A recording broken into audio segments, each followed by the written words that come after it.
Good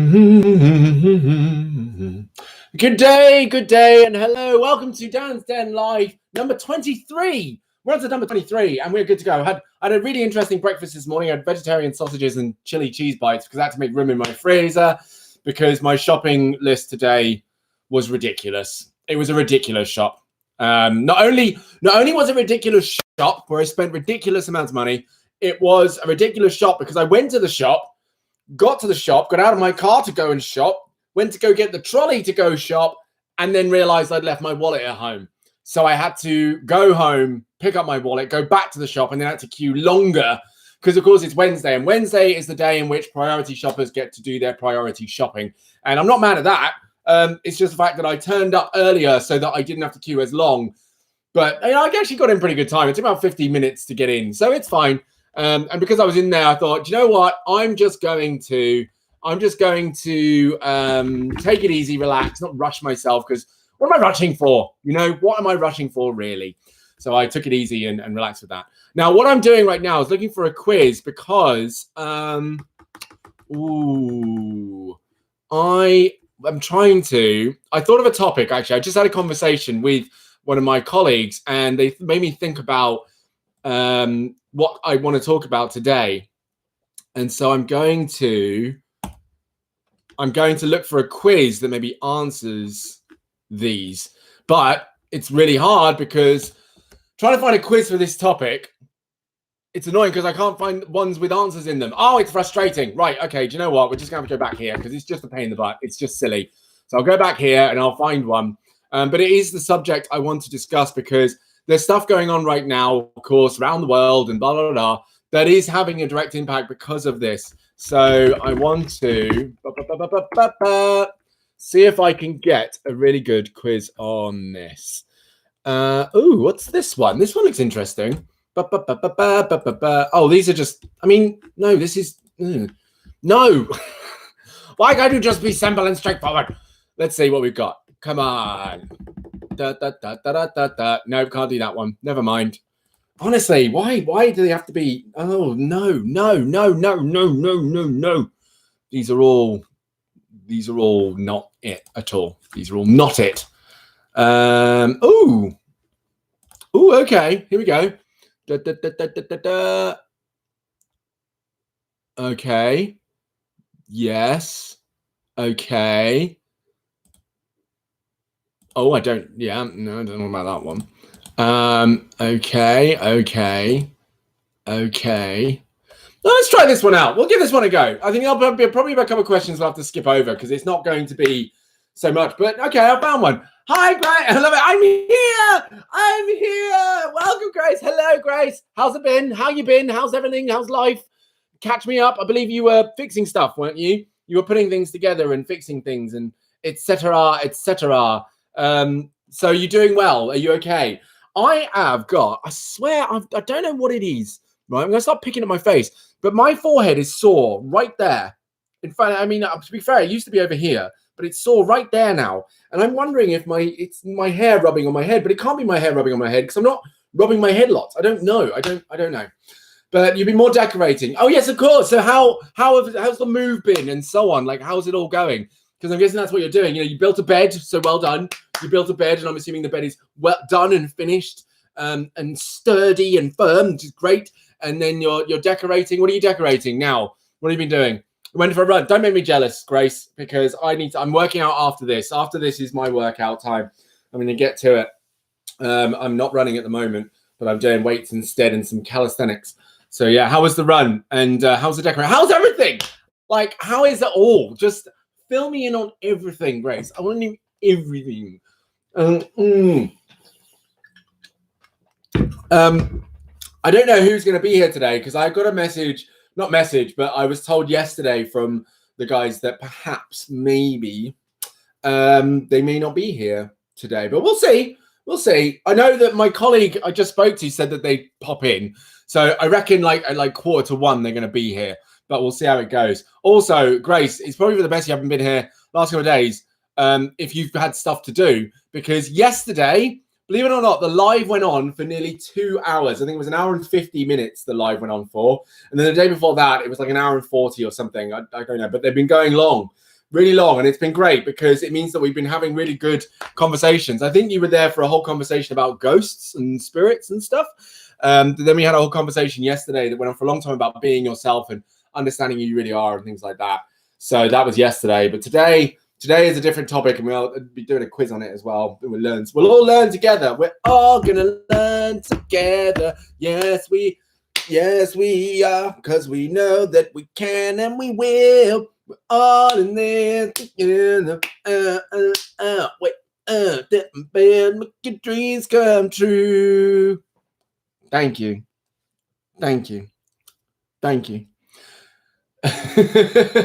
You've not said anything. You sat there quietly now. But yeah, so do you know, I'm gonna what do I do first? I'm gonna do the quote first, actually, and then go into talking about the thing, because that maybe will be the order in which I decide to do this.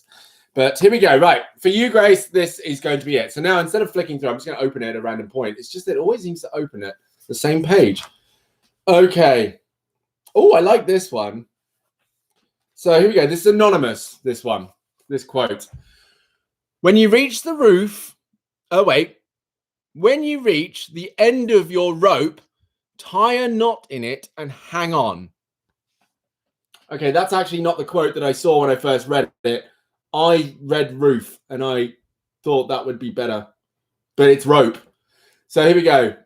When you reach the end of your rope, tie a knot in it and hang on.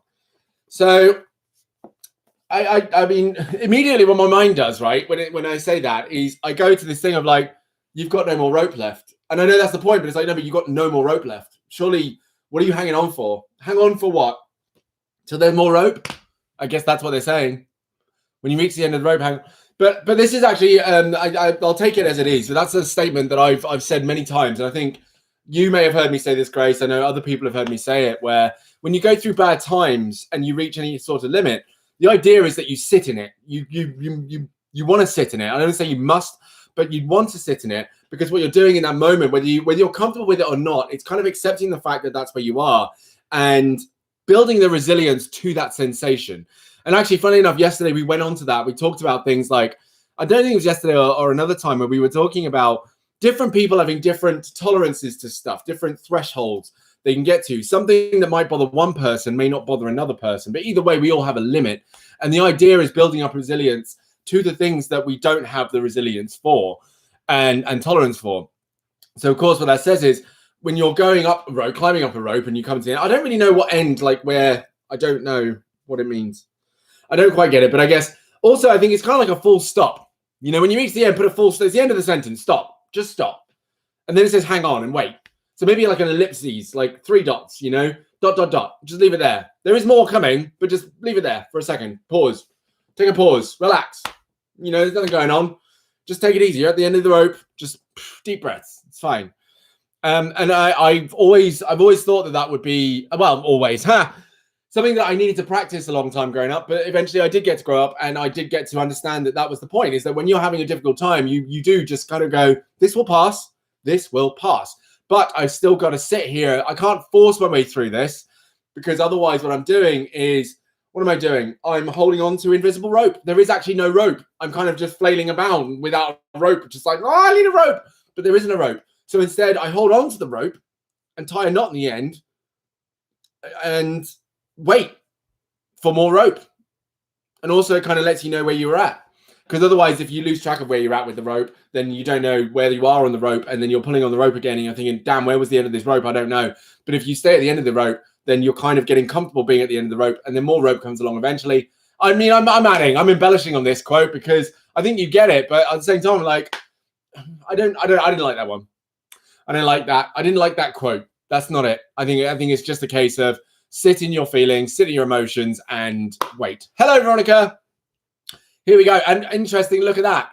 Look at that. I was at the end of my point. I was at the end of my rope there, and I waited and I talked through it, and then more rope showed up. Veronica showed up. So here we go. Ta-da! Grace, it all worked out, didn't it? It all worked out in the end. I'm fine. Thank you very much. I'm good. I'm getting ready to exercise. I did mention I've been shopping this morning, and I got all the way to the shop and left my wallet in my house. So I had to come back home to get my wallet and then go back shopping again. And that was annoying only because naturally on a Wednesday, there's 2 days, I can't remember what they are, Wednesday and another day, I think it's Monday or Friday or something, but Wednesdays is priority shopping day. So if you work in the NHS or I think are a key worker, you get priority shopping, so you get to shop first.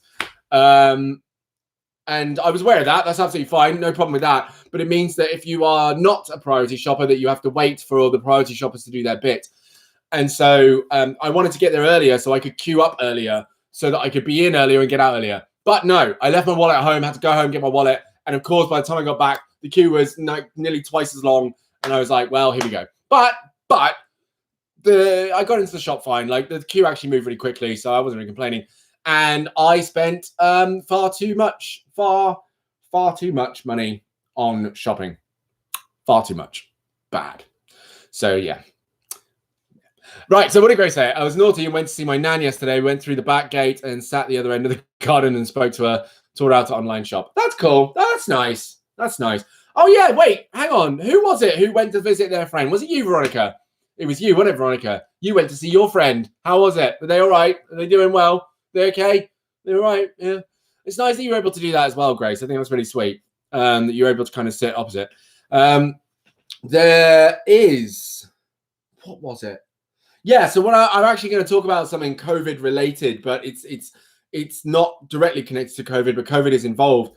And the topic I was going to discuss, and this actually came off yesterday's discussion that we were having, Veronica, about social media. So we'll brush over some of the things that were said yesterday, but wanted to talk about it again today because I had a chat with a colleague and we were talking about a young person that we both work with who, when they stopped using their phone, actually became a lot happier.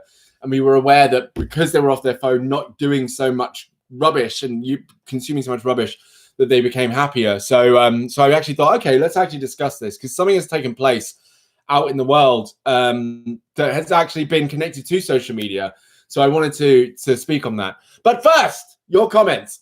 She put drinks on the bench for us and had her mask on and everything. Oh, oh God. I'm fine. I breathed in too quickly. That's really sweet. That is lovely. Yeah, but we didn't go anywhere near each other. And the only reason I went is because our mums are friends too, and my mum went to do their shopping for them.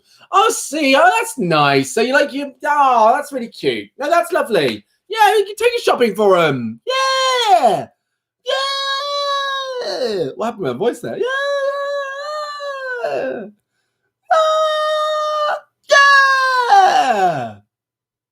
Yeah. I don't know what I'm doing. No, that's cool. Yeah, fair enough. Fair enough. You're taking shopping. Sure. Fine. Sure. It's good. She's walking distance now. No, that's cool. That is good. That's good. And it was your friend's birthday. You thought you should go. Yeah, I mean, as long as you were keeping that social distancing distance, it's fine. I believe. I think as long as you're not doing it all the time, obviously, which I know you're not because it's not a birthday every day. So there you go. Oh, excuse me. My goodness. Gas. So, what has transpired that has got me talking about social media this week? Well, for those of you, you might know this. So here in the UK, we have got a situation in which people believe that the coronavirus is a thing produced by 5G. Now, I'm not here to discuss whether or not that is true or false. That is not what I'm here to discuss, right? You can have your opinion on that. I have my opinion on that, but that's not actually what we're here to discuss. That's not what I'm going to speak on because, honestly, I don't have enough information to really argue the case. It's not, I know what I think, but I also don't have the research or backup for me to go, that is both neither true nor false. So I'm not going to discuss it here. What I am concerned about is the fact that these people are committing arson. They are actually sabotaging and vandalizing and doing harm to property and indirectly to people. And that part I'm not so keen on. That part I'm a little bit like, okay, you can have a belief, but when your belief starts to hurt people, that's when, you're going to have a problem here. So I I don't I don't really appreciate the fact that these stories are out there. And it is down to social media that these things have become possible. Because, to be honest, it's the way that messages can get spread. It's the way that messages can be insidiously spread into us. And again, this is where it ties to what we talked about yesterday, where we can see stuff on the internet and have stuff put in front of us that, if it has a modicum of believability to us, we don't realize how quickly we will just go, that is the truth. In our mind, we will accept it as truth. And if we see enough of it, we then will have it reinforced that that becomes the truth. And it can be a bold-faced lie. And there can be many, many examples of this being the case. So, for example, back in the day, this is a true story about Piers Morgan. And again, whether you like him or not, that's neither here nor there. But what he did was he ran a story years ago, before he actually became a television personality. He ran a story in the paper in which British soldiers were torturing Afghani civilians, I think, or soldiers. And it went everywhere. Like the whole UK was talking about it. Everyone was like, oh my God, what the hell? And there are pictures and stuff like that. And it became big news, right? And everyone was buying the paper and everyone was buying into this story. And it went on for a couple of weeks, I believe, or maybe even longer. But that was a story that was being run. And everyone thought it was true. Everyone believed it to be true because they saw it in the papers, therefore it must be true. And later on, it found out that Piers Morgan had fabricated and lied about the entire thing. None of that was true. Or at least what he said wasn't true. It was false. The pictures were from some other source. The pictures themselves were false. It was a big, fat lie. The whole thing was a lie. And by this point, it was kind of too late because, of course, people had believed that this was the case. Another example, in fact, a very recent example. So the concept, and I've spoken on this, the very concept that someone in China ate a bat, right? And now everyone's locked away. Funny joke, ha, ha, ha, ha. However, if we base that joke and dab it in truth and think that it is factual that someone ate a bat and that is what led to us having coronavirus, then unfortunately that again is another situation where social media can easily spread something that is believable to us and our bias that allows it to become true, whether or not it actually is. And so we're now here where people can tell stories and they can have their own science about how coronavirus is connected to 5G. And to be honest, the stories and everything like that, I'm like, whatever, fine, sure, okay. But the moment it starts to break a point where people think it's so factual that they then go out to start to have real world impact, which is devastating and destructive, then we have a problem. And of course, you can look in America right now. Now, this is interesting. And this is not necessarily, and again, bear in mind, I'm just talking. So this is not necessarily the truth, but this is something that I have seen and is perfectly believable because it's happened before, actually. It happened with elections. It happened with our election and it happened with the American election as well. So in America, there's protesting going on right now, and there's a lot of people out in the streets protesting that they shouldn't be locked away. They have the right to go and get their hair cut and go out and have their job and do their regular stuff. And even then, on social media, I'm actually seeing more people saying that they want a haircut and stuff like that. But that's what's being put in front of me. I don't know of any serious cases that people want in order to be let free of their house. People are claiming, their rights and their freedom, and you can't, it's against the First Amendment or something to keep them in their house and yada, yada, yada. But that's what I'm seeing. That's what I'm being shown. So to me, these protests look ridiculous. They look foolish. So that's what I'm saying. Then on top of that, what I also have seen and read is that these reports are astroturfed. And what that means, if you know AstroTurf, it's like fake grass, right? Which means you literally can take it, roll it out on the ground and pretend it's grass, right? So if you imagine that in kind of a activist way, take a what's the thing I'm looking for? Take a movement of any sort, right? Give it to a whole bunch of people and get them, convince them to go out to the streets and protest. AstroTurfing, literally. And it doesn't matter what it is, just get them out there, roll it out, and it looks like a real protest when in fact it's not. And effectively what these protests have been inspired by, based on what I have been found, is a company has been hired to plug a message into certain areas on social media that creates this sensation that people are being held against their rights and that people shouldn't be held in their houses, which of course leads to people believing that is true and therefore going out into the streets and protesting. Now, I'm saying all of this because I take it to that level because it's important that we at least become aware of these things and understand that these things are happening. And while we might think that, and I say this to myself as well as to you, I don't want us to get too casual with this element of thinking we can just go, over there or, whatever, and it's okay and it's not that bad and yada, yada, yada.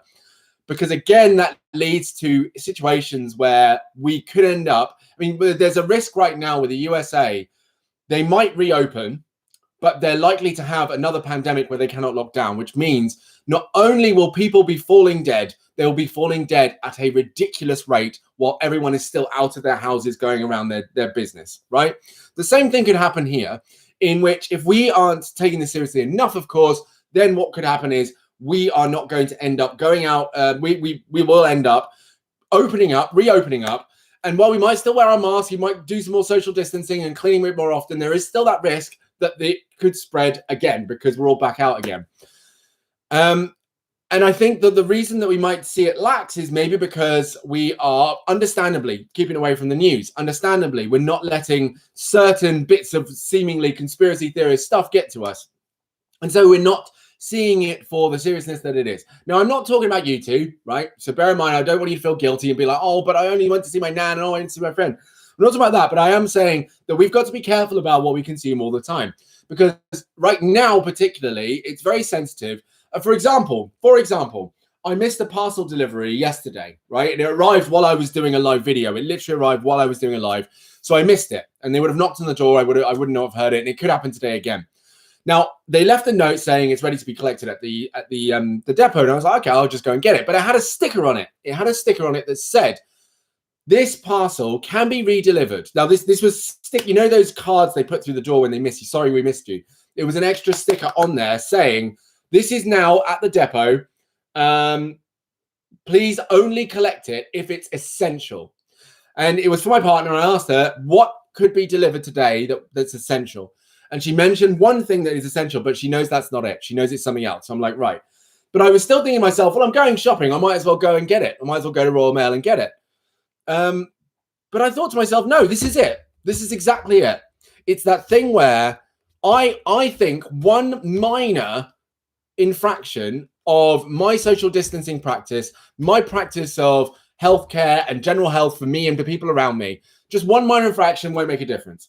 But the thing is, I'm one person amongst the 70 million odd people in this country, right? And I'm one person making one journey to Royal Mail, should be fine.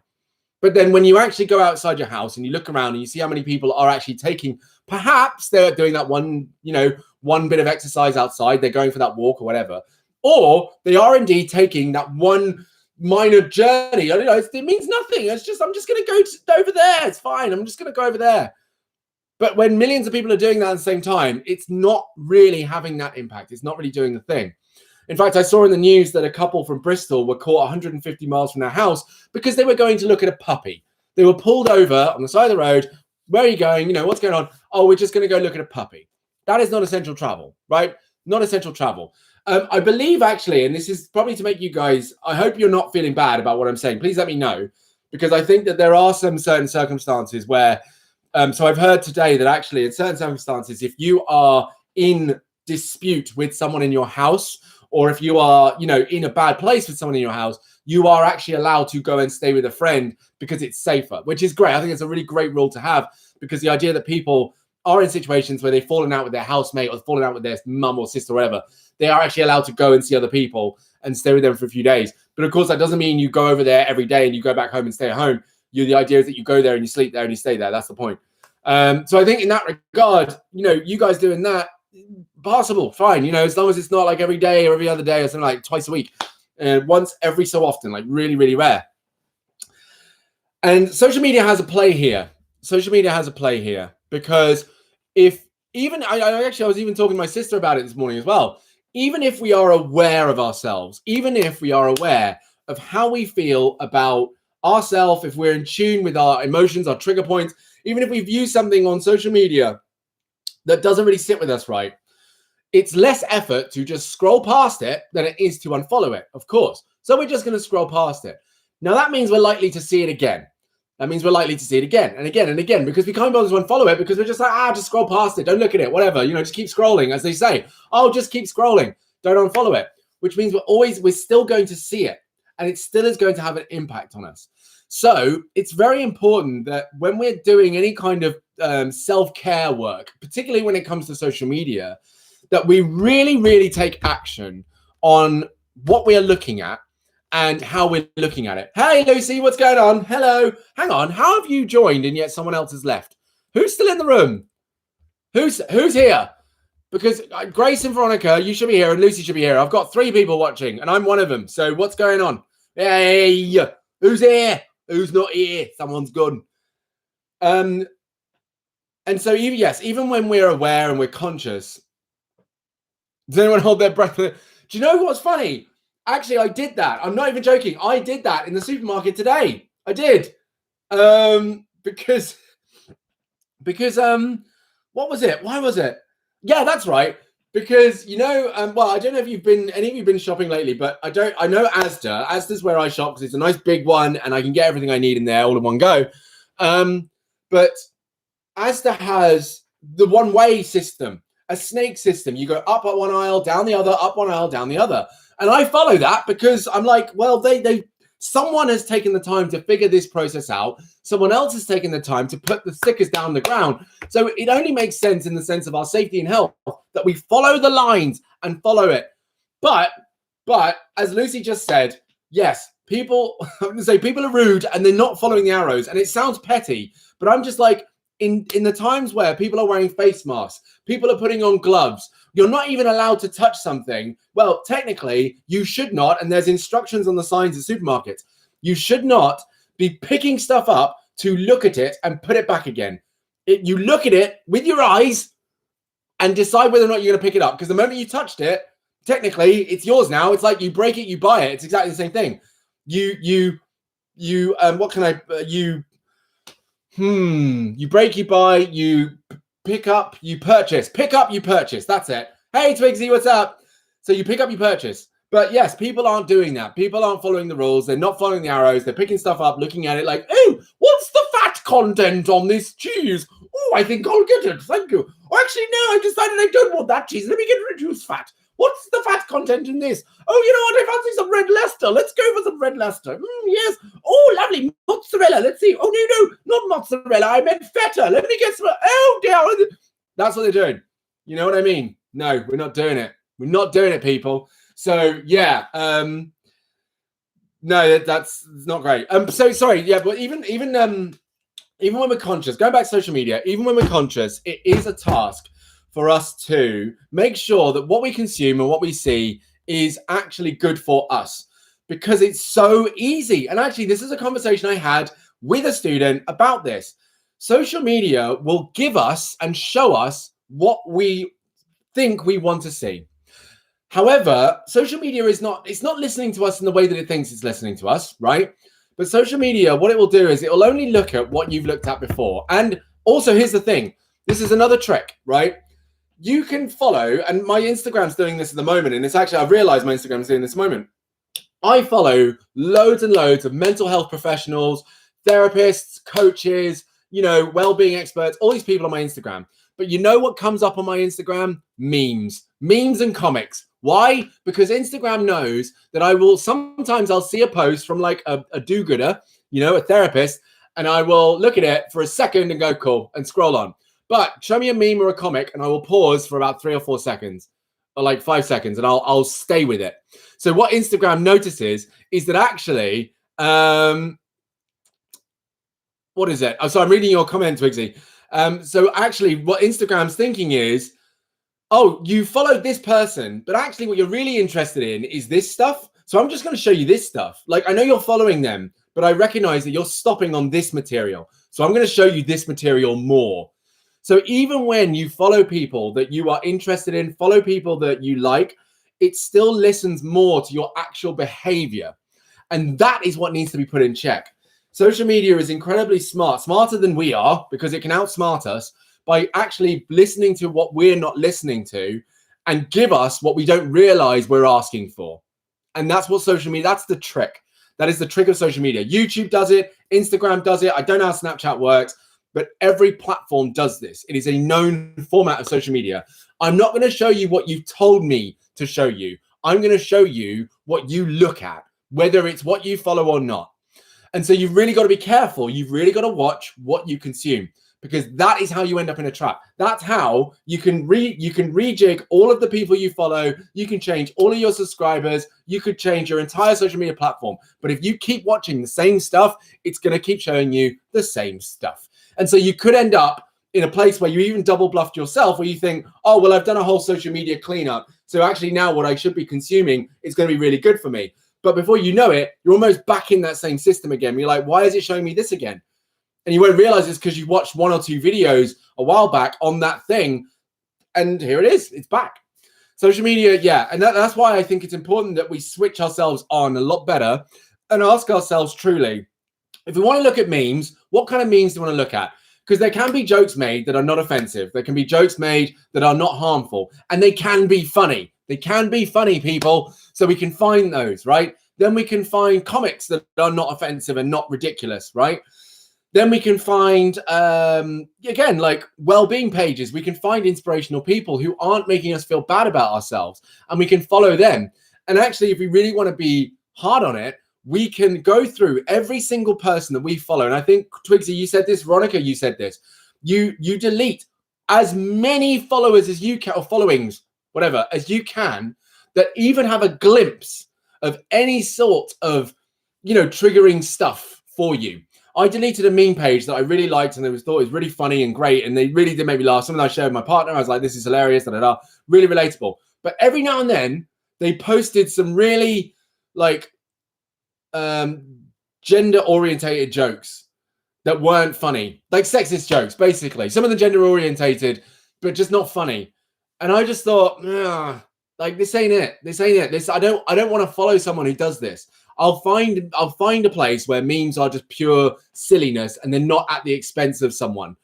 And I did, frankly, I managed to find them. But nonetheless, I stopped following that page. I loved the stuff they did, but the moment it went on to any kind of gender-oriented stuff, I was like, nah, man, this ain't it. It's not funny. And it was like maybe twice a week, sometimes once a week, they post it.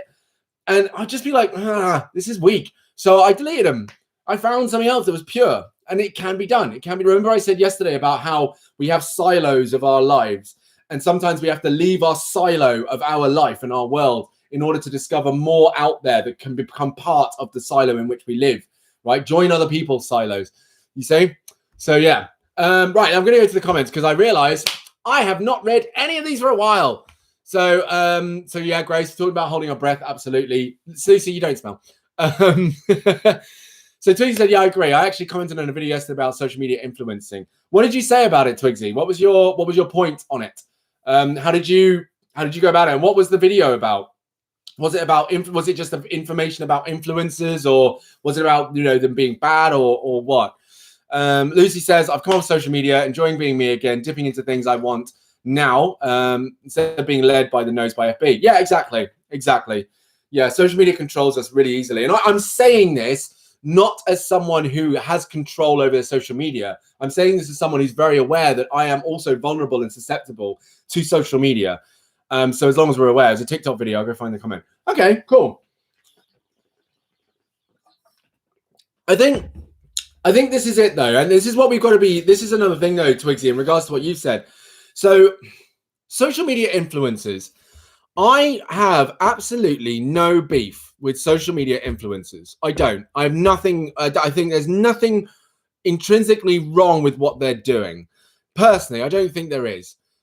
I always say, this is it. Oh, go on, it's Jack. Hey, Jack, welcome to the room, buddy. Oh, it's good to have you here, mate. All right. I'm not an expert, but on Instagram, don't you only see the accounts you follow? So if you don't want to see memes, don't follow them. Yeah, so I don't know if you heard, Jack. Yes, that's the thing. You only get what the things you follow. But, excuse me, what Instagram will do is it depends on how many people you follow. So if you've only followed like 5 people, it'll show you those 5 people. But I think once you get into like almost the 50s, hundreds, thousands, then it will literally only show you. And I'll show you here. Hang on. I'll show you exactly what it does. Because I found this out. I'll see if I can find it. I found this out. It'll actually tell you the posts that you're following, here we go. Is it your activity? No. Where is it? Where is it? Where is it? Where is it? Followers. Following. Here we go. So if you go to following here, it will actually show you who you interact with least and who's shown most on your feed. So it actually it literally tells you who it's not showing you on Instagram. I'm not showing you this. And actually, the irony is when I look at that list, Russell Brand, National Geographic, ISS, who else? There's, oh yeah, some celebrities, the people, like not celebrities who are just, you know, celebrities, people who I actually really admire, NASA, GoPro, Red Bull, Huffington Post, Physics is Fun, all of these people I followed, and then like politicians and stuff like that. All of these things I followed because actually they inspired me. They motivated me. All these people actually are good for me. But Instagram's not showing me these people. Whereas if I go to the most shown, it's meme pages. It's all meme pages, literally. That's it. Oh, and Will Smith, to be fair. But that's it for the most part. So I then have to be aware that actually what I'm doing, I'm just looking at memes. I'm not actually looking at the stuff I want to look at on my own social media platform. So I need to change that. So yeah, it's not necessarily even a case of it'll show you anything from Instagram. It's a case of what you follow. It will show you what you like the most or what you view the most in Instagram. So of course, if you make sure that everything you follow is really healthy for you, then it won't matter. But if you're still following certain things that aren't good for you, that stuff can creep in and take its toll on you. So yeah, it was on TikTok. Yeah, so what I was saying, I was about social media influencers. I don't have any beef with social media influencers because this is a point that I always make, and I think this is always back to conscious consumerism. Conscious consumerism. I cannot say this enough. If we are conscious of what we are consuming, then the markets that have truly meant BS to us as a society will collapse. They will crumble. That's it. And I'm not saying it'll be social media influencers. I'm not saying it'll be people, you know, snake oil salesmen or anything like that. I'm saying that if we were conscious, fully conscious of where we put our money and time and energy, the markets would shift and certain people out there would no longer have opportunities to sell whatever they're selling, be it good or bad, right? So social media influencers will do what they do. But what I'm saying is perhaps, maybe, and I'm not saying that they should go. Again, I'm not mad at social media influencers. They're just trying to work. They're doing their thing. If we get suckered into, or if we are a genuine fan of that kind of thing, then fine. But if we decide that that's not what we want to consume and actually it's not healthy for us, and we do that en masse and consciously, like as a personal decision, not convincing people to stop, but if we actually say to ourselves, you know what, this isn't for me, I'm not liking it, and a whole bunch of people did that en masse, social media influencers would literally disappear. It would not be a job anymore. It would be gone. And do you know what I think about? Every time I say this, veganism. Veganism is not an allergy. And by the way, I'm not saying this as an attack. I'm saying this as a point. Veganism is not an allergy. It is not a dietary requirement. No one on this earth needs to be vegan or has to be vegan, unless, of course, you know, we're thinking about saving the planet and so on. But even then, we will, and what I mean is we will not die necessarily of ourselves or fall ill if we don't go vegan. However, what has happened is people speaking on veganism and the benefits of veganism. So Lucy, don't worry, I'm not coming for you. You're fine. The benefits of veganism and the upsides of veganism, both in terms of health and environmentalism and so on. Veganism has, over the last 10 to 15 years, become one of the most profitable businesses in the food industry. Hang on, how much is the vegan industry worth? Here we go. Oh Lord! In the US alone, it's worth $12.7 billion. In the US alone, that's how big it is. And bear in mind, when you guys were younger, I don't even know if you knew, I don't know if some of you knew about veganism as a thing. I'm sure some of you maybe did, but I certainly know that it was not even something I considered. I thought vegetarian was as far as you could go, and that was it. I started hearing about being vegan, and of course at the time it sounded very radical and very much out there. But now I'm buying vegan burgers. I bought a whole load of vegan stuff today. And actually my diet has been predominantly vegan over the last few days because it just has been. It just has been. And so I thank you, Twigsy. I see that. And so it's about, I recognize how people en masse move to shape the way that things are bought and purchased.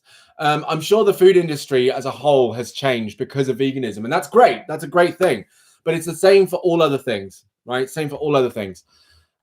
We've just got to buy consciously, consume consciously. Literally, when we use social media, what do we actually want to see and what do we really not want to see? Do we want to perpetuate sexism? Do we want to perpetuate gender stereotyping?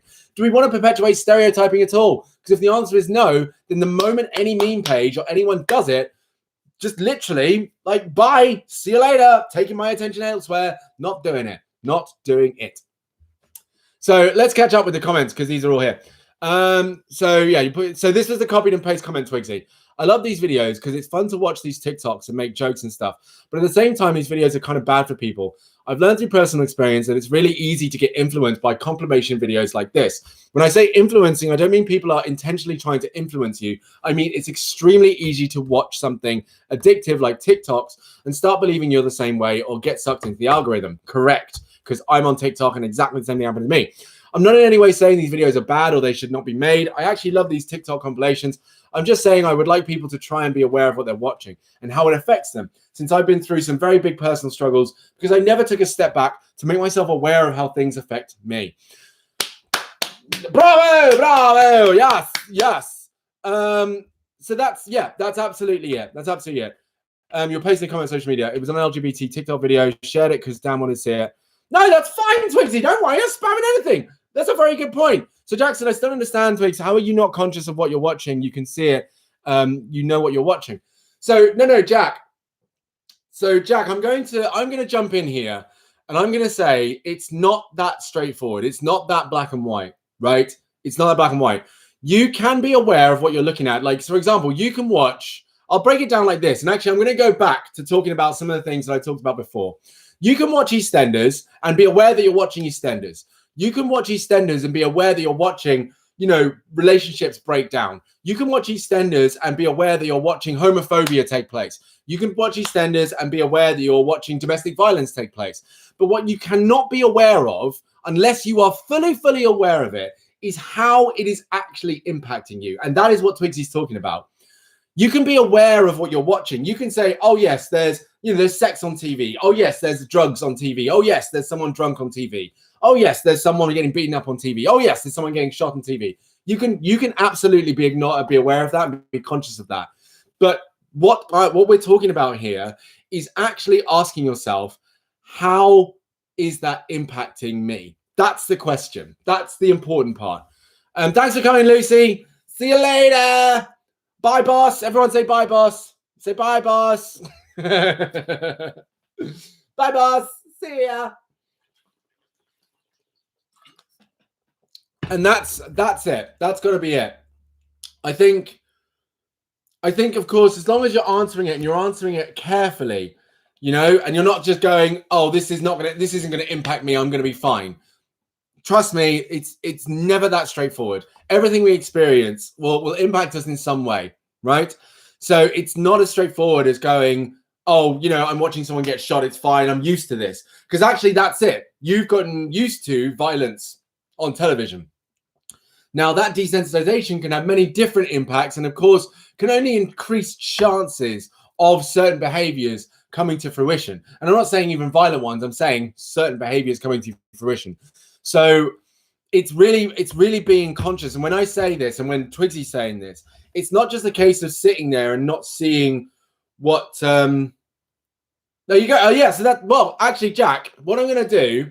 Thank you, Jack. So how is seeing a drunk bloke on TV going to affect you apart from making you laugh? That's exactly the question I want you to answer.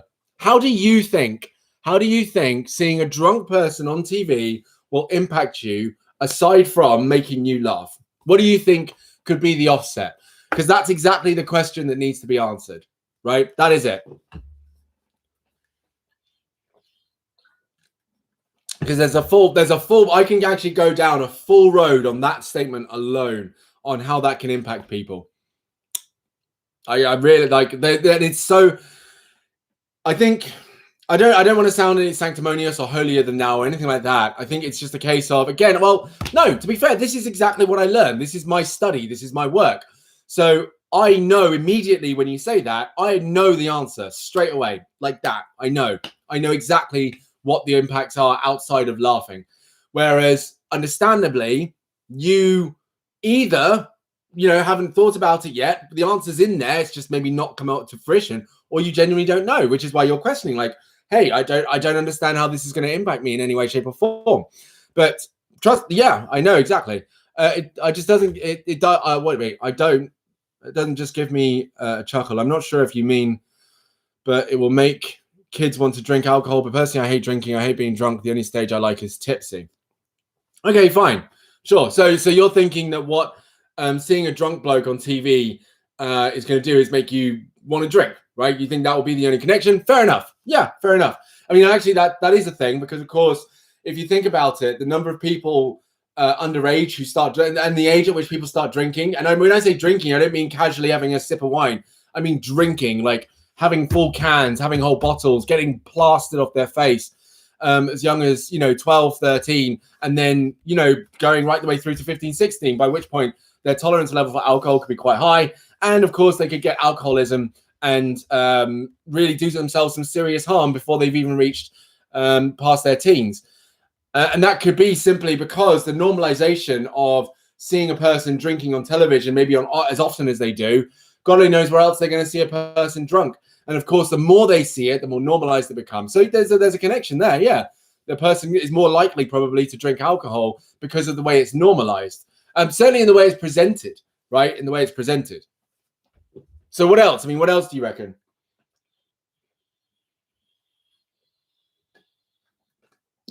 Clearly, I was thirsty. I finished this completely. It's done. It's done. Anyone else actually can weigh in and kind of say how they think it would impact them.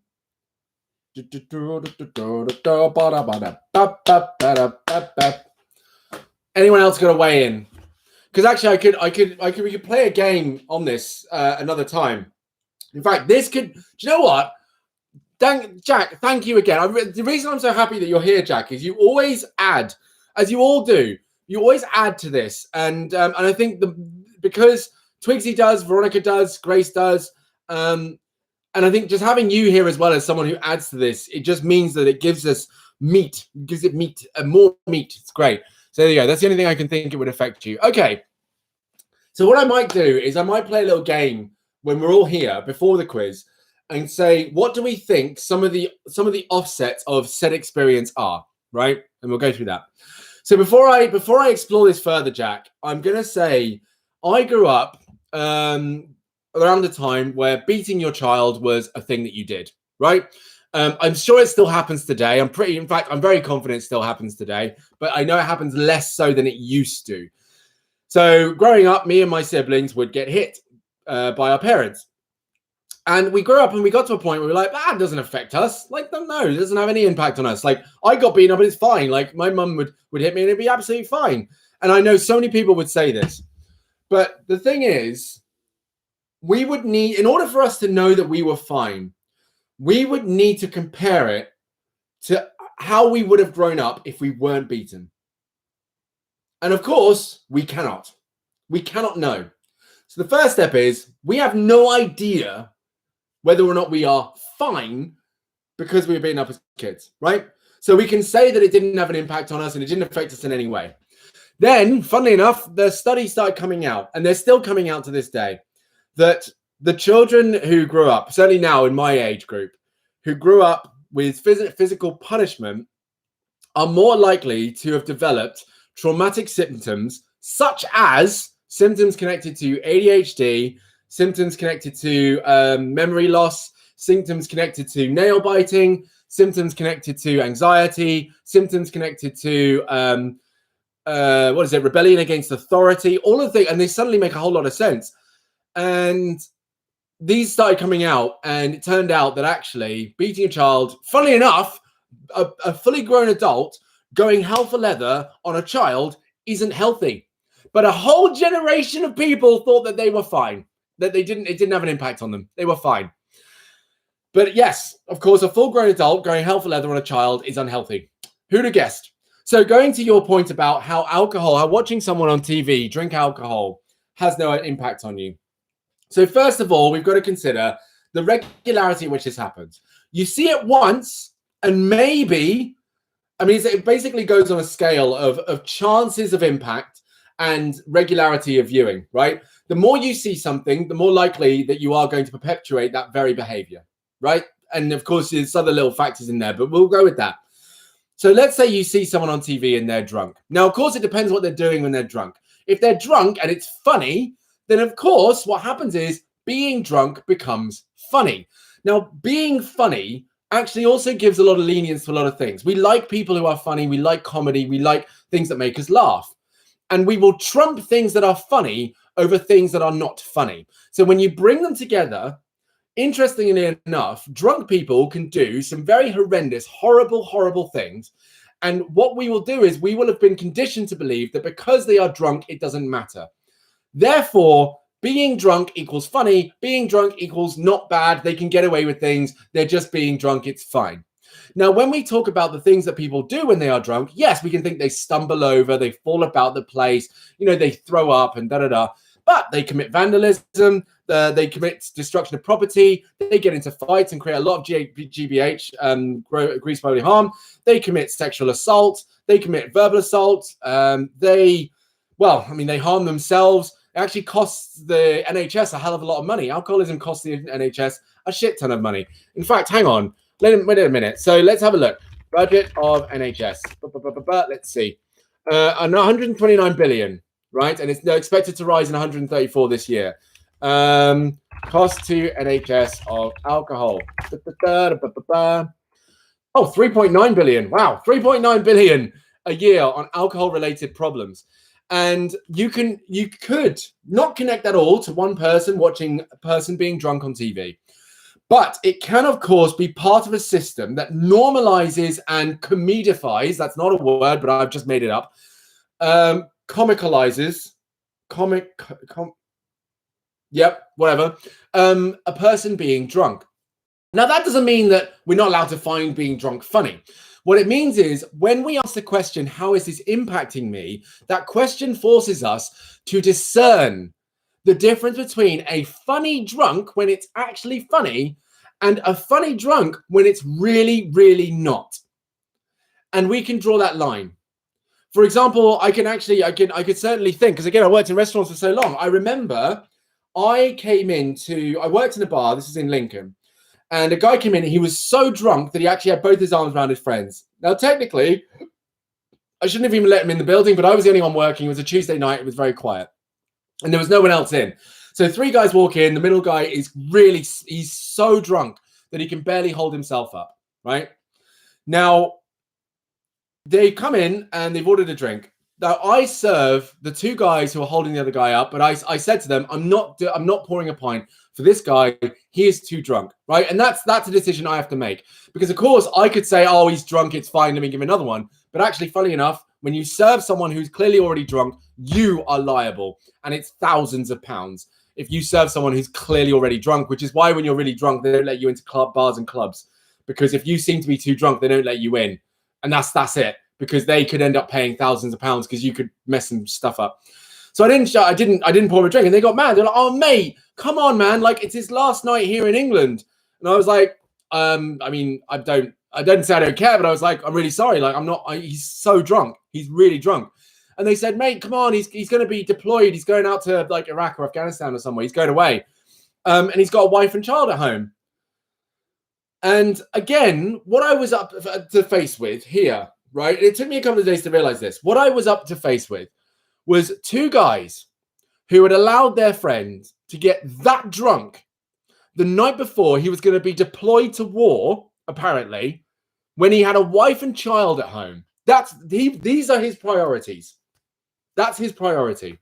And his friends were planning to get him even more drunk the night before he was going to be deployed. Now, I know that that's a reach, Jack. I know that's a big reach, right? It might seem like a very big gap between someone just laughing at someone drunk on the television and me. Oh, well, that was the other thing. Oh, no, that was a different thing. So, yes, another instance. That wasn't actually the case. Another instance, same bar. It was a pub crawl. They came into my bar. They were dressed in an outfit. They were all in fancy dress, and they were drunk. And again, it was very quiet Tuesday night. So they all came in. They all ordered their drinks, and I served them up. And I didn't realize one of them was actually more drunk than he actually let on to be. So he drank his drink, and then proceeded to vomit a huge amount over the bar. And they left. They left me to clean it up. And again, I know that this is, I'm certainly seeing it, like this is all personal, but nonetheless, this is a reflection on how we have normalized drinking culture to the place where it might seem funny, but actually in real life, it's not. And if we're watching TV and we find something amusing, we want to be able to discern that it's funny because it's fake, not because it's true, not because we actually want to do it. I could find certain things funny that I would absolutely not want to perpetuate out in the world, right? That's why sometimes it's kind of cringe when someone makes a joke from the internet in real life, because it's like, that's an internet joke. That doesn't belong here. Let's not do that here. It's weird, right? It's funny because it's there. It's separate. It's away from us. But the moment it becomes reality, that element of parody, that element of fantasy is taken away, and it's a very real impact. So suddenly a drunk person, and even then, again, working in bars, you see so many drunk people, and it becomes less funny the more you see it in reality, because actually what you're seeing is people avoiding something, and something really not that funny at all. So suddenly drunkenness becomes synonymous with sadness, to be honest with you, in some cases. And so, yeah, when I say it depends on how many times you view it, the first time, second time, third time, maybe you're just kind of like, yeah, being drunk's funny. It's a funny thing. And if it's a deliberate sketch that's written to be entertaining because they're drunk, great. I've seen some great bits done in TV and film where they are drunk and they're not being a twat, but they're talking, as a drunk person. It's hilarious. But when they start to do stuff and it starts to have an impact, I'm like, okay, now this is bad. This is very bad. And of course, we can normalize that stuff. And like I said from the beginning, if we find it funny, that's fine. But we want to be able to discern why something is actually funny and why it's not going to be funny when it happens in real life. Right. And that's why we've got to be conscious. That's why we've got to think deeper than just going, we're not going to be impacted. I'm aware of what I'm watching. It's fine. It won't impact me. Because actually we won't know until either it's too late or until we ask ourselves seriously and go, hang on, do I understand the seriousness of what's taking place in front of me? And I think that's also down to the music that we listen to as well. So hang on. Twiggy said, I feel like it would normalize seeing people drunk, and it could make more normal to get drunk a lot. Yeah, and it already has. Drinking culture in the UK is actually really, really bad. It's really bad. It's not good. Like, we might make jokes about how, the Scottish like their whiskey and, Russians like their vodka, and it's all fine and jolly and da-da-da. But we have a drinking problem. And don't be wrong, I'm not trying to poop all over your fun, but the point where if you've got 15 and 16-year-old people getting drunk off their face, I did the same thing. But again, actually, I never got that drunk. One time I got to a place where actually it was quite scary, but I never got so drunk that I couldn't get my ass home. Never. It was terrifying. No, I always managed to find my way home. And I always wanted that to be the be all and end all. But I knew people who would end up in hospital. I knew people who would risk their lives. I knew people who would do others and themselves serious harm. And I just thought, like, that's not what drinking's about. Obviously, I didn't know what drinking was really about, but I was like, not that, surely. So I think to myself, how have we got to the point where we are drinking to the amounts that we're drinking to, and it's perfectly fine. And it's almost like it's wrong if we don't. We live in a culture actually where if we give up drinking, and thankfully I'm in my social circle, I don't think this would be the case. But a while back, if I stopped drinking, people would genuinely ask me if I was all right. Like, I remember I went out once and I was like, I wasn't drinking, and I went out once and I met a friend, and they were with someone I'd met before, and they were like, oh, do you want to drink? And I'm like, no, I'm cool, I'll just have a ginger beer. And they literally were like, oh my God, what's wrong with you? And I just thought, like, I just don't want to drink. Is that okay? Like, is that all right for me just not want to drink? Like, do we have to be drunk right now? And it's that kind of pressure, again, that gets normalized through us not thinking about the way we consume people being drunk.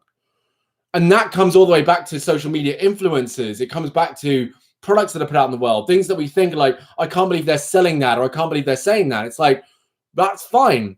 Let people say whatever they want, because as long as people are going to buy it or buy into it, it becomes a thing. And I think I put it this way. I wasn't going to say it earlier because Lucy was in the room, but I'm going to say it this way. I wouldn't be mad if someone actually tried to sell a shit sandwich, like genuinely a sandwich with their poo in it. I would be mad at the people buying it, because that would mean that that person, right, has reason to sell it, right? If no one was buying it, they wouldn't sell it, because they're like, I'm not making any money of this. There's no point in me doing it, right? But the people buying it, the people consuming it, are the people feeding it. And therefore, it's not the people trying to put stuff out there. It's the people who actually get it, who actually consume it. They are not the problem, but they would be the ones held to task about social media influences, etc., etc., etc. Right? That's it. And again, it's the same with people being drunk on TV. When people moan about like violence in video games and people getting drunk on TV, I'm like, shut up. Shut up. No, all we have to do is teach people to discern between violence in fantasy and violence in real life. And actually, there is a study that says that violence in video games doesn't actually impact us in real life. I'm still on the fence about this, because I wonder who's funded those bits of research. Because again, I've watched many a gamer rage video, many, and they get very, very, very angry. Even if it's performative, I don't care. They get very, very, very angry. There's a lot of rage in the gamer community, a lot.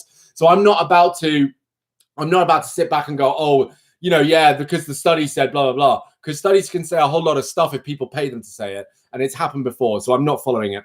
But yeah, if we were to teach people how to consume, which is exactly what I'm doing here, then it wouldn't matter. We could have all sorts of things on TV. We could have willies and boobs and violence and sex and drugs and alcohol on TV. It'd be fine, because people would be able to watch it and go, that's on television. That's not what happens in real life. I'm okay with that, because that's never going to happen in real life. That's not a thing. That's just, that's just fantasy. That is a made up thing that has been put together, manufactured. That is not a representation of what happens in real life. Done. Because the reality is what's happening to me in my house, next door, on my street, in my town, at school, at college, at work, That's real. That is real. What happens on TV, that is not real. That is scripted. That is manufactured. And that's it. That's it. I can't say any more than that. I think I shrugged hard enough. Right. Jack, yeah, it can be funny. There's people who go too far, who don't know their limit. Just have a nice drink and don't be a twat. Sure. Yeah. And it is a case of us holding ourselves account to that. We've got to watch out for that. But I mean, again, I'm only talking about drinking, but I think it crosses the bar on a lot of things. It really does need constant supervision of ourself, not me watching you, but you watching yourself. Because while we're talking about drinking, it may be anything. Politics, violence, drugs, alcohol, even stuff on depression, right? And again, there's just swathes of people who talk about depression and anxiety and stuff. And again, it would be a walk in the park for me to misinform people about it. It would be a walk in the park for me to just give misinformation, and it'd be picked up just like that. Easy. So it's about being conscious of everything we consume and making sure that we are aware of how it impacts us all the time. And obviously, I don't think you should go through Instagram scrolling each page like, oh, maybe this is having an impact. Maybe just be conscious. Pick up on it for sure. Not just talking about alcohol. I'm talking about a whole collection of different things. Because again, we might be fine. For example, what was my thing? I'll say now, I might be fine with, consuming alcohol consciously. I might be fine with my video games and know that it's not a real thing. But actually, I could be messing up my sleeping pattern. I might be, because apparently I'm getting caught up with this whole night owl thing. So I'm thinking, oh, maybe I'm just a night owl. And then I screw up my sleeping pattern and my psychology's all messed up because suddenly I believe that I'm a night owl. Who knows? Who knows? Another one could easily be that, yeah, and in fact, I'll go back to it. People who say they have depression when they have not been diagnosed by a professional can then go up and read up on information, get told by someone that, these are the symptoms of clinical depression. And then they'll go and self-diagnose. The next thing you know, they're walking around because thinking they got clinical depression, when actually it might not be because they haven't seen a professional about it. And again, it's just thinking carefully, like, hang on a minute, let me stop. What have I not consumed yet that actually could help me right now? What's the information I really need right now? Or am I just looking for something to confirm something that I already want to believe that isn't actually the truth? It's just going to make me feel better. It's thinking about everything that we look at, everything that we consume. Is this right for me? Is this good for me? And again, we'll only know if we ask ourselves that question. Only know if we ask that question. Jack, I play a lot of video games. When I'm walking down Tesco, I don't want to beat the crap out of everyone there. I'm not going to go rob the store because I play GTA. Yeah, don't ever search your symptoms. Grace is right. No, it's not a great idea at all. Well, I mean, I would say search your symptoms, but literally with a pinch of salt. I think it's basically don't self-diagnose, because bear in mind, the NHS is a publicly funded thing, but that doesn't mean that we use it every time our nose gets runny, right? We still want to figure out what exactly is wrong and how we can heal it. So it's about, again, and this is about making sure we're doing the right kind of information, we're getting the right kind of information. Yes, of course, we can Google, my nose ran, and then we find out we got a tumor in our forehead. But of course, we've got to play it down, and we've got to understand how we're looking at stuff and how we're Googling stuff. And again, that's not to say that we are not to, because the thing is, this is what I did. Where for my diagnosis of ADHD, I did Google my symptoms. I Googled my symptoms, and I was like, why am I not able to focus on reading a book? Why am I struggling to sleep? Why do I not remember things? And I would Google them loads, and it always came back to the same thing.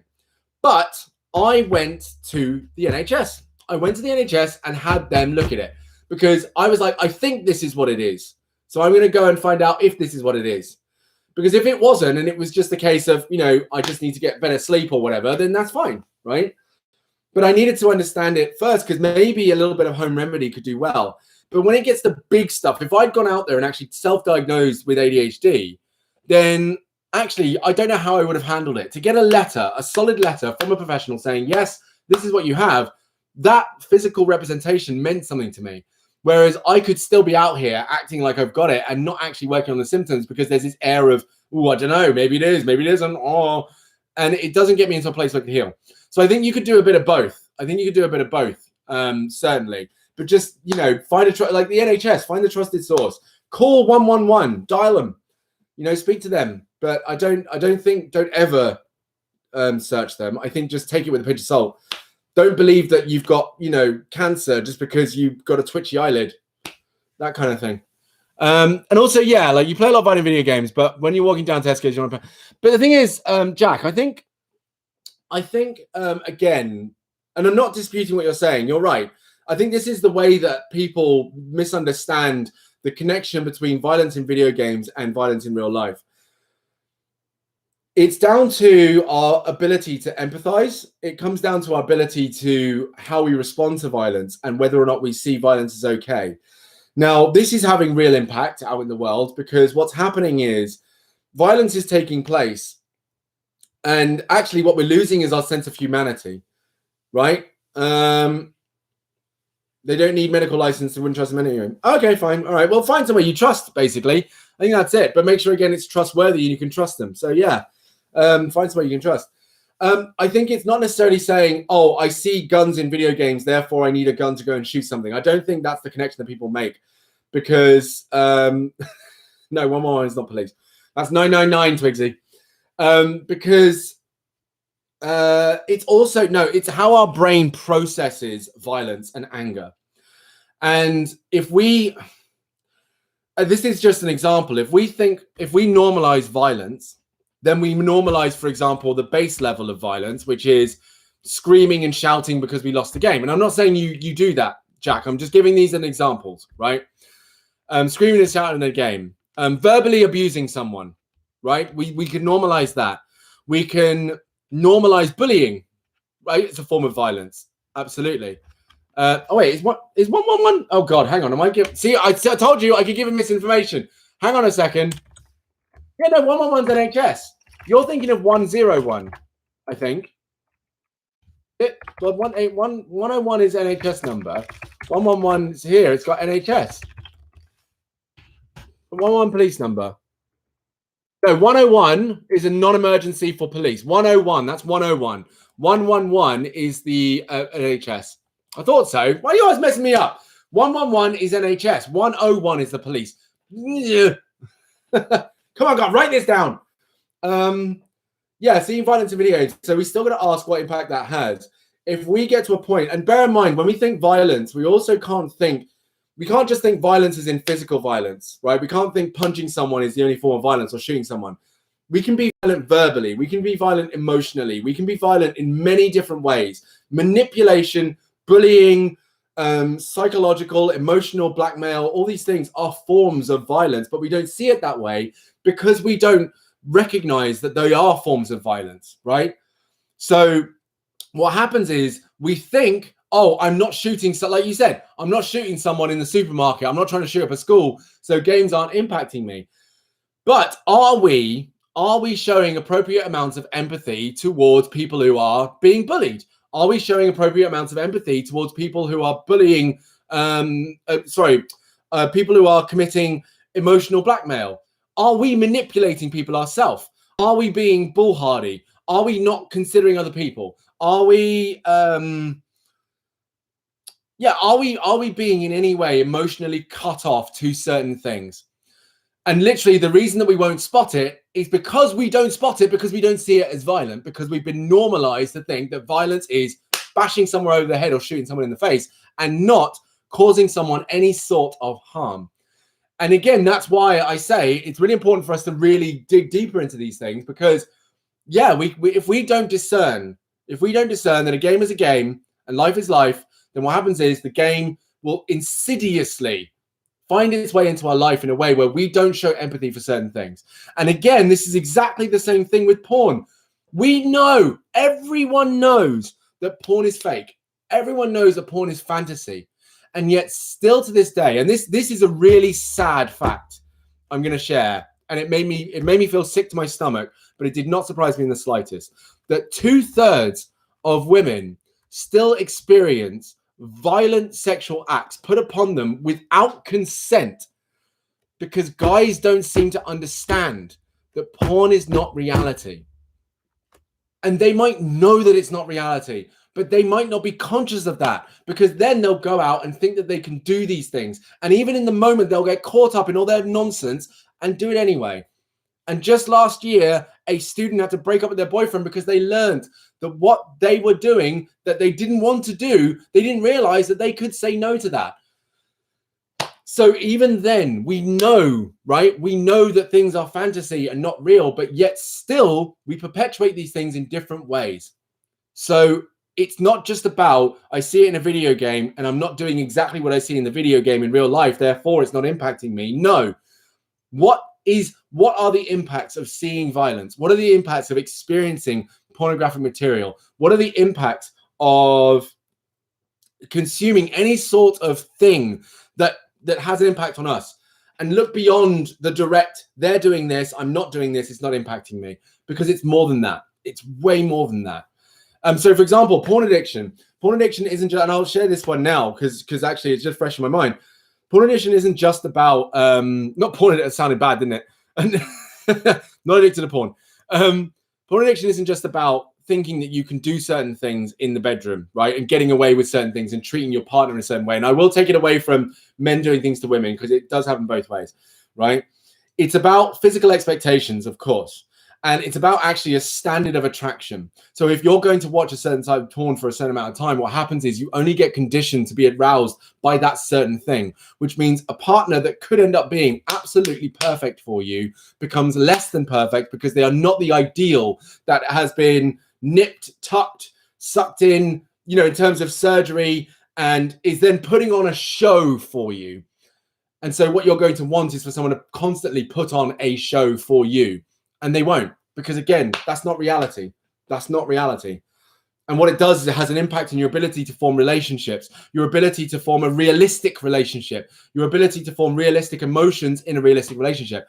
Hi, Ethan. Welcome in. Funny, I'm just talking about porn addiction.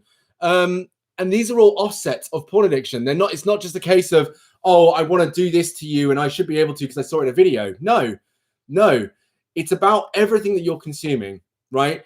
I can only be aroused when the setting looks like this. I can't be aroused because I don't look like the guy in the video where they're all ripped and, you know, shredded and stuff like that.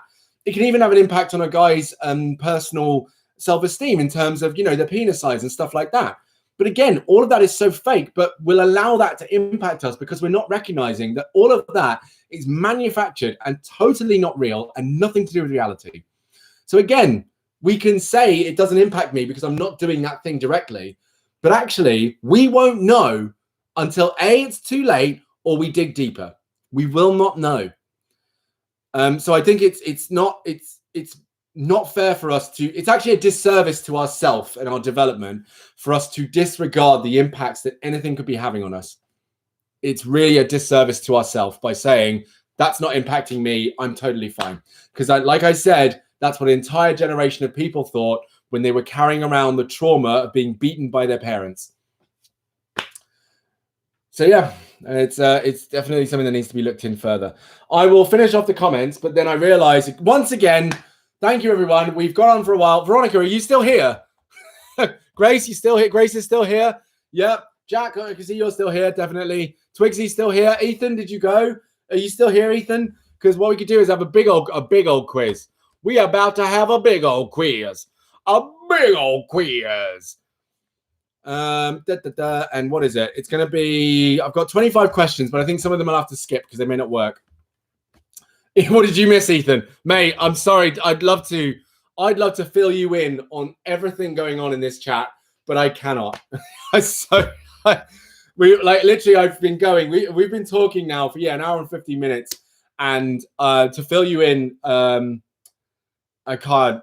But what we went over was social media, and I think in a way actually we're kind of still there. Basically, we've been discussing, talking about being and being super conscious of what we consume everywhere, not just online, but everywhere, and sharing stuff about how, you know, social media will only show you what it thinks you want to see, not necessarily what you actually want to see, unless you look at what you actually want to look at. And so on and so on. So yeah, it's about really checking, because again, we'd like to think that what we view doesn't impact us, but everything impacts us. Everything impacts us in some way. So it's about making sure that we are conscious of that.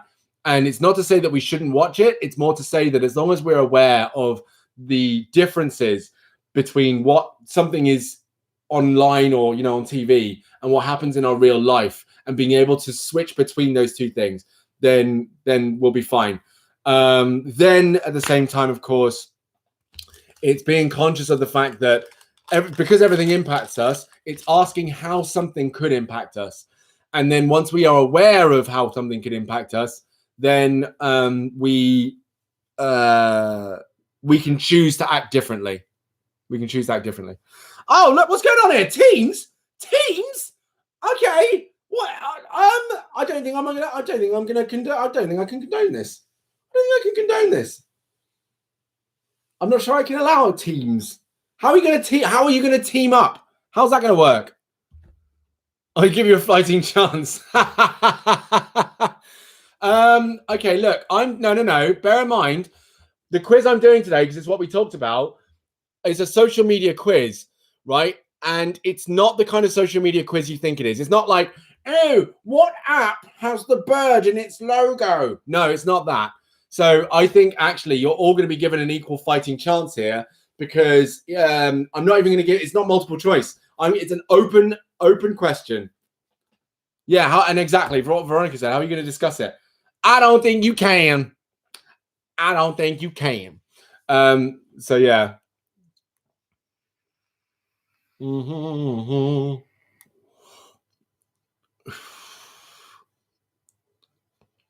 that's nice. You did a stream. Oh, Ethan streams as well. That's cool. Nice. Yeah, do some streams. I like it. Yeah, put good stuff out into the world as well. Yes. Don't just consume, produce. By all means. Sorry, my forehead's really sore right here. I really don't know why. Right, okay, let's get into it. We're just gonna jump in because I'm honestly we're an hour and 20 minutes in, and this honestly, there's a lot of questions here for this quiz. So we're just gonna jump in. Oh wait, hang on. Who's here? Who's in the quiz? Put your name down if you want to be on the list. And you haven't got long, so you better answer quickly because otherwise I'm just gonna go. So come on, who's here? I know Veronica's here, Twigsy's here, Jack is here. Ethan, you in? I'm gonna put your name down just in case, but I figure you're in. You're here. I'm gonna include you anyway. Jack, you're here. Veronica's here. Grace, do we have a Grace? Where's Grace? Grace, there you are. Your name's there. Good. Okay, Grace, you're in. Good. Twigsy, I know you're here. Ethan, I know you're here.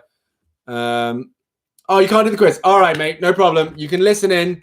Thank you for letting me know. Appreciate it. And there's one other person in here who hasn't responded, but will allow it. You, Lurker, the one not commenting. I see you. I burped. I see you out there. Okay. On my live stream, I was also singing, and people kept saying I sound like these really good singers. And I'm like, oh, that's nice. But you're a fantastic singer. That was a really nice song you did. Really nice song. Okay, here we go. Question 1. What percentage of teens report going online at least once a day? Right, the one who gets closest to the correct answer wins the points, okay? So what percentage of teens report going online at least once a day? Give me your figures. What do you think the answer is? What percentage? Do you know, it could be my hair, actually. It's rubbing on my head. It's bad. Okay, thank you, Jack. What are the answers? Oh, yeah, I remember what I did last time. I put some music on. Let's do that again, because that was nice. I'm not going to put on what I did last time. What have we got?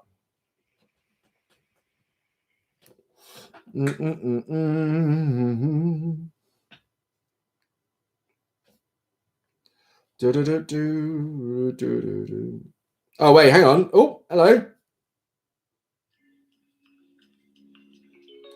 It'll be like we're back in the classroom, guys. There we go. If I put that there. Perfect. All right. So, I don't know whether it's worldwide or not, but don't worry. Because, Jack, the correct answer is 90%, Jack. 90%. And you know what I'm going to do? I'm going to do this. If you get the answer bang on, then I'm going to give you extra bonus points. So, Jack, for that, you get 5 points. 3 points if you get it closest. But if you get it bang on, 5 points, because that was bang on. Absolutely bang on. Well played. That's very nice of you to consider. Yes, you're right. It's good to consider the worldwide. And I think, actually, hang on. I think, what is it? There's a really large number of people who aren't online. Number of people who don't have access to internet. I think it's a large number. 56% of the world's population still do not use the internet. Wow. There are 4 billion people without internet. So yeah, that number would have been a lot less. I'm wondering where this is. I bet it's the US. I have a feeling it might be the US. But yeah, that's mad. Okay, next question. Hey. Right, next one. The average teen sends and receives how many texts per day? Texts. The average teen sends how many texts per day? How many do you reckon it is?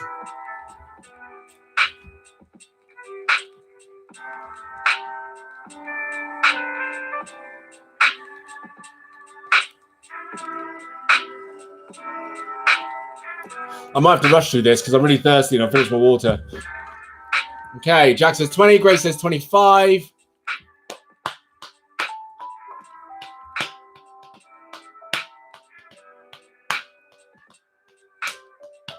Veronica says 22. And so Twigsy says, oh, Twigsy, hang on. Did I miss it? Did you try to meme the answer to that one? Did you try to meme that answer? Is that what I saw? I overlooked it. I'm sorry. I overlooked it. My bad. All right. The correct answer to this question is the average teen sends and receives 30 texts a day. Not, oh God, texts with a T. It's 30. So congratulations, Grace. You win the points. Well done. Good stuff. Good stuff. Well done. Excellent work. So the next one. Here we go. Round 3. We touch or check our phones over 100 times a day. Is that true or false? We touch or check our phones over 100 times a day. Is that true or false? The closest answer wins, guys. The closest answer wins.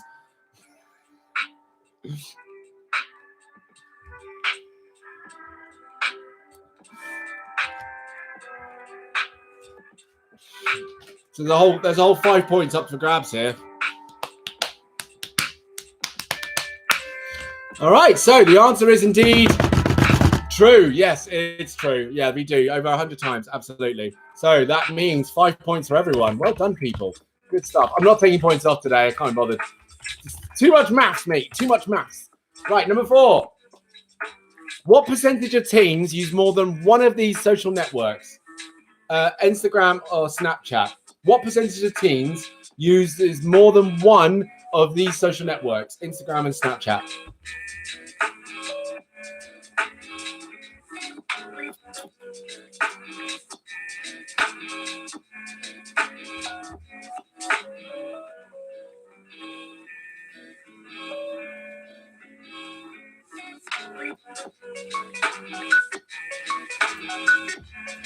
What do you think? Okay. Oh, interesting. All right. And let's see what Twigsy has to say. What's Twigsy get? Big brain time. Big brain time. Big brain time. Get that big brain going.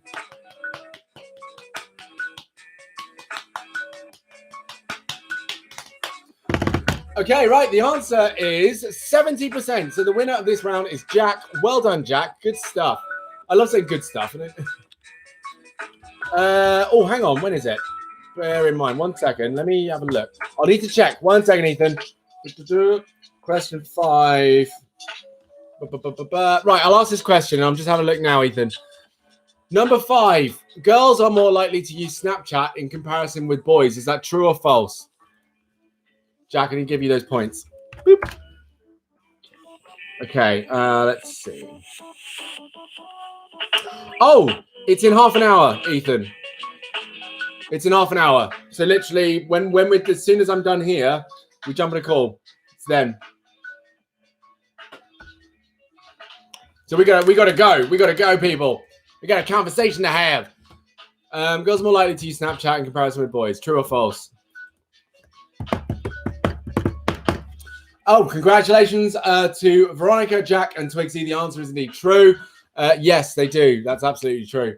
So that means Grace, unfortunately, you stay where you are, but 5 points there, 5 points there, and 5 points there. I start taking points off because I realize what it does is it draws massive gaps in the scores, and it's just not fair. Round 65, chill out, Dan. Relax, take it easy, pause. Number 6. Half of 13 to 33-year-olds say getting likes on social media gives them a rush. True or false? Half of 13 to 33-year-olds say getting likes on social media gives them a rush. Is that true or false?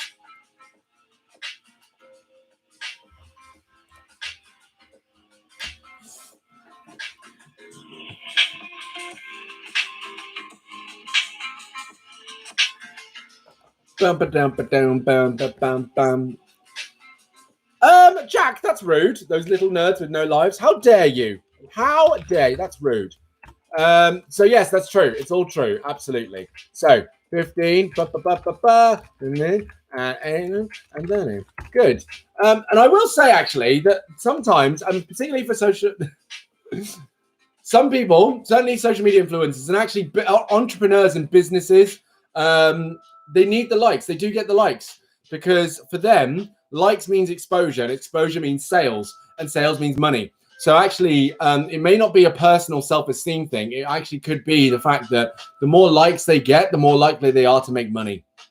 So it's not all about, you know, that kind of no life thing. It actually is about making money. Just totally legit. Totally legit. Right, number 7. 3 apps to help you block media sites that distract you the most are called Freedom, Moment, and what? What's the third one called? 3 apps to help you block media sites that distract you the most are called Freedom, Moment, and what? What's the third one called?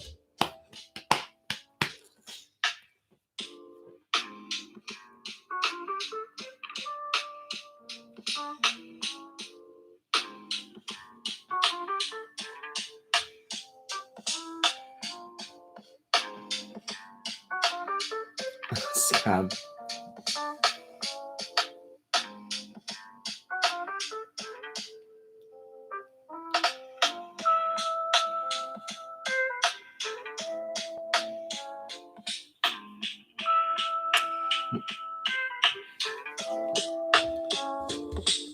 Don't know. Jack says scam. What's Twigsy reckon?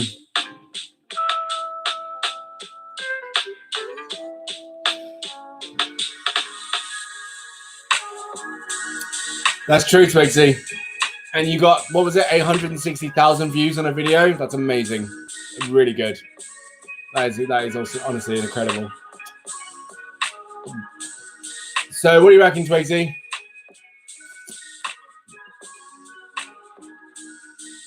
I'm jamming. I'm having a good time here.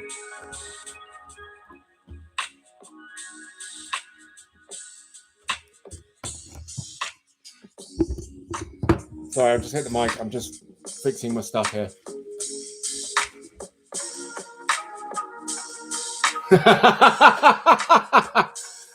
Backtrack, Jack. We know what you meant, Jack. We just wanted to reaffirm some things. Call it safety. All right. The correct answer was rescue time. I didn't think anyone's going to get that. I would have been impressed if you had, but it's called rescue time. So yeah, if you ever get bogged down with something, then there's also these apps: Freedom, Moment, and Rescue Time. There was another one I liked called Forest, which basically could block your phone off and you couldn't use it. But the amount of time you spent not using it, you set a timer on it. You could grow a tree, and then you could grow a forest of trees from the number of times you're not using your phone. It was really nice. And if you paid for it, they would plant a tree for every tree you grew in the app. Really liked it. And as you can tell, I don't use it anymore. Right. True or false? 8 in 10 would rather use a social media site that only allows close friends to see their posts. So true or false? 8 in 10 would rather use a social media site that only allows close friends to see their posts.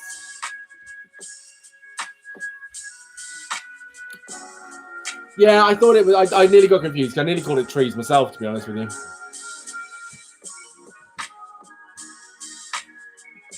False. True. Okay. All right. Well, the answer to this question is true. It's true. 8 in 10 would rather use a social media site that allows close friends only to see their posts. So, Grace, back in the game. Back in the game. Grace is back, everyone. Nicely done, Grace. Okay, so next one. One negative effect of social media in kids and teens. Oh, actually, I need to give you the list here because otherwise, you could all technically be right but not have the answer. So one negative effect of social media in kids and teens is either fatigue, boredom, loneliness, or depression. One negative effect of social media in kids and teens is fatigue, A, fatigue, B, boredom, C, loneliness, or D, depression. Oh, sorry, Jack. I made you type the whole thing out. I was supposed to give you letters, make it easier. Just beep, boop, beep, boop, beep, beep, beep, beep, beep, beep, beep, beep. That's what I was meant to do. Now, Grace is typing out now. Oh, no. Oh, no. What am I doing? Making you work too hard. Oh, talking too loud.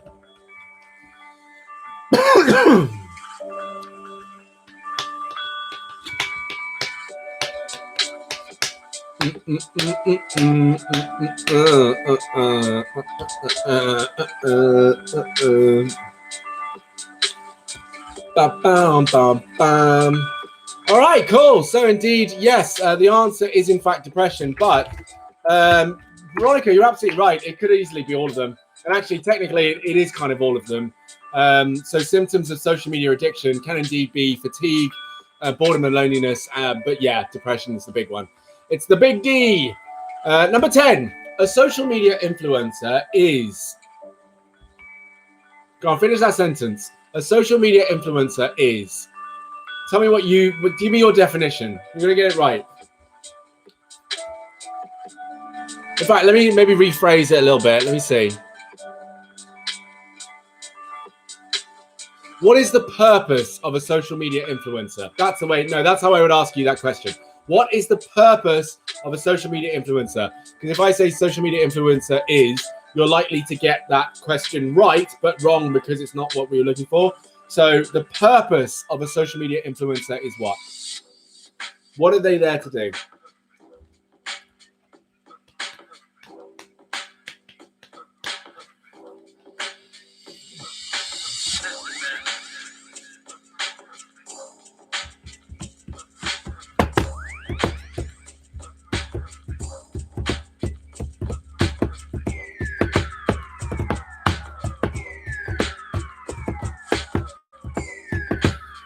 Okay, so I'm going to push even further. Influence them to do what?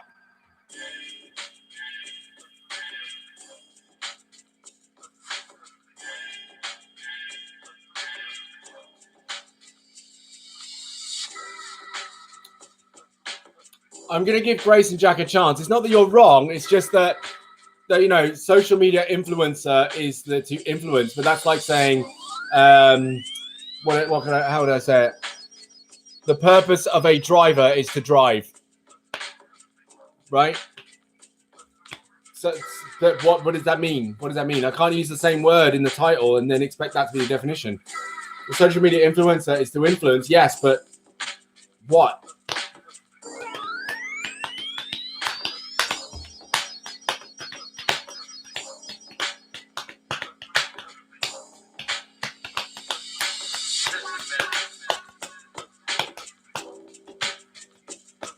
Where's Twigsy gone? We've lost Twigsy, people. Are you doing some big brain stuff, Twigsy? Are you doing big brain stuff? Big brain stuff kicking in right now. That's what it is. Thank you for adding that, Jack.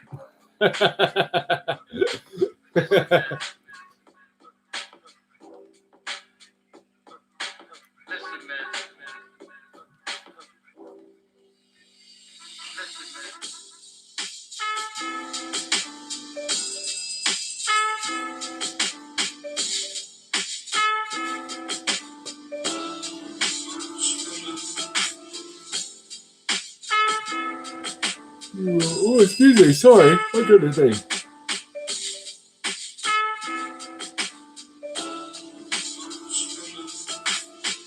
I'm still waiting for Twigsy, by the way. I don't know where Twigsy's gone. Like, I've got your answers here. Thank you very much. But I'm waiting for Twigsy. I don't know where they are. Oh, there we go. Social media influencers have access to a large audience. They can persuade others by virtue of their authenticity and reach. Social media influencing is a form of marketing involving product. I mean, okay, so Twigsy's going to get all the points for that. Well done, Twigsy. Thank you very much. You're absolutely going to get it right. So, yes, I'm going to give 3 points to everyone else because basically it is indeed about advertising. It's about pushing a product or something. But of course, Twigsy went all out, really went into that, went in. So well done. So yeah, Urban Dictionary. So yeah, that is it in its full form. Like it. So next one, number 11. Number 11. Studies have shown that social media use can trigger feelings of jealousy. True or false?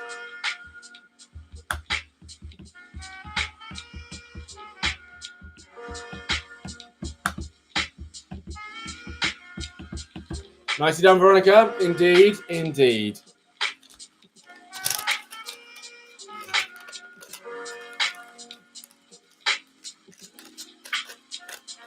Jack, what do you think?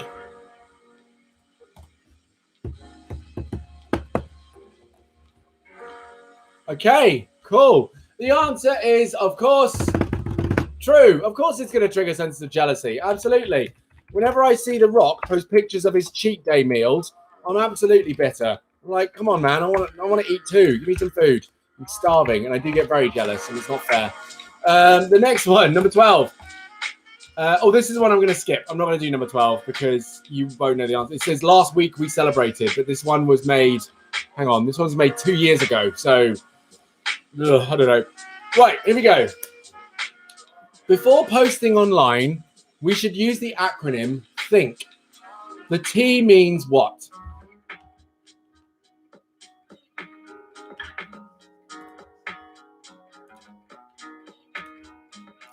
So before we post online, we should use the acronym THINK. The T means what?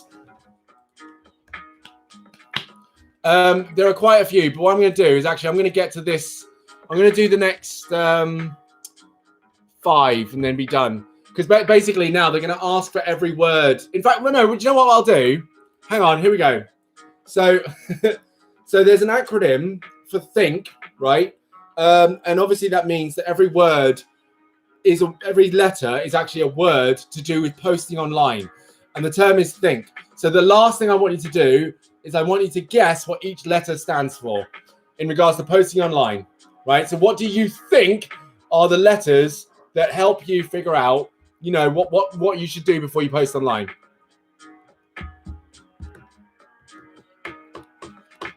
So a total of 5 points available for you here.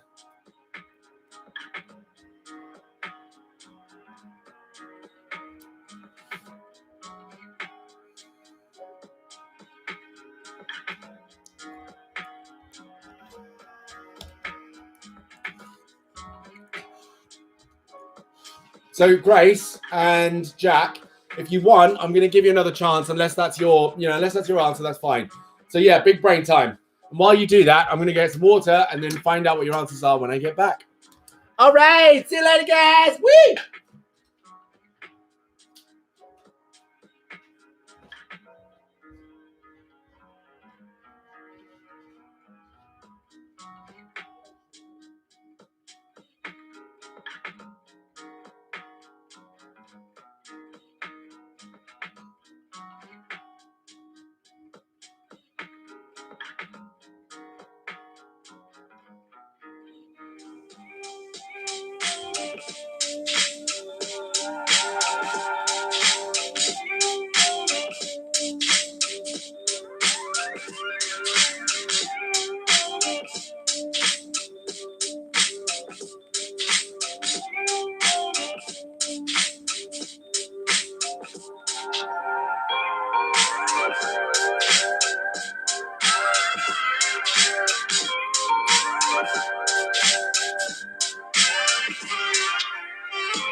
Oh my God, you're all still here.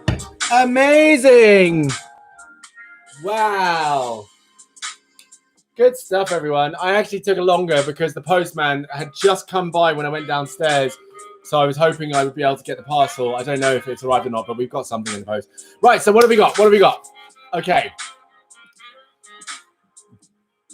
Yeah, you're doing all of them. So, getting help, influence, true, helpful, inspiring, necessary, kind. Okay. True, helpful, interesting, necessary. Oh, you're helping each other out. You teamed up, didn't you? You teamed up. Look at you. I haven't seen acronyms since I last on Instagram.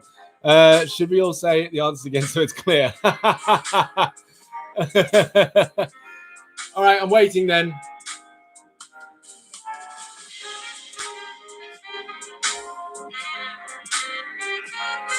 So Jack's got his answer down. Twigsy's got the answer down. Veronica, not a clue. Grace gave it a go. Okay.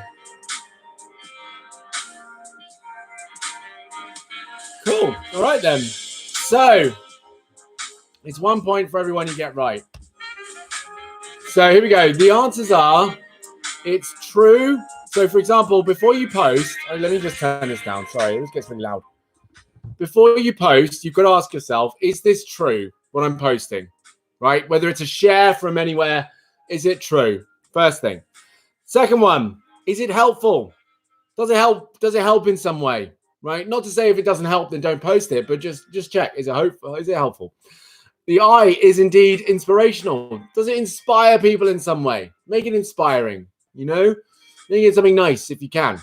The N means necessary.